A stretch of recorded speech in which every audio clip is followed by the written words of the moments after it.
আলাইকুম। আপনাদের সবাইকে আমার মা একটা গজল শোনাবে। মা, এটা কি তুমি নিজে গাইছো হ্যাঁ। নাকি কার কোথা থেকে শুনছো?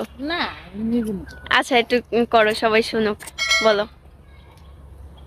ইয়া রাসূলুল্লাহ ইয়া হাবিবাল্লাহ আপনি আমার গুণ নবী আমার দেহ মন বলে নবী নবী আমার দেহ মন বলে নবী নবী ইয়া রাসূলুল্লাহ ইয়া হাবিবাল্লাহ আপনি আমার গুণ নবী আমার দেহ মন বলে নবী নবী আমার দেহ মন বলে নবী নবী।